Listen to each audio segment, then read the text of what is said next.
আসসালামু আলাইকুম। সবাই আশা করি ভালো আছেন। আমিও আলহামদুলিল্লাহ ভালো আছি। আজকে আমরা একটা চিকেন ফ্রাই রেসিপি নিয়ে আসছি। সবাই একটু আশা করি আমাকে সাপোর্ট আর সাবস্ক্রাইব করবেন। তারপর আমরা চিকেনটা ভালো করে একটু মাখিয়ে নেব। পেঁয়াজ, রসুন, লবণ, হলুদ, মরিচ, মশলা সবকিছু দিয়ে ভালো করে মিশিয়ে এখন আমরা এগুলাকে ফ্রাই করার জন্য চলে যাব।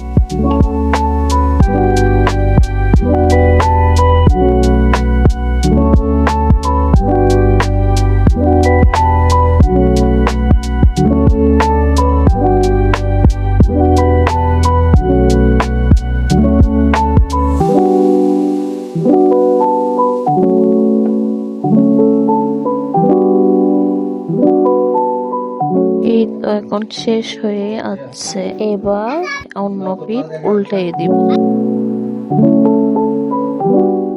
আমাদের চিকেন ফ্রাই সম্পূর্ণ হয়ে গেছে, এখন নামিয়ে পরিবেশনে চলে যাব।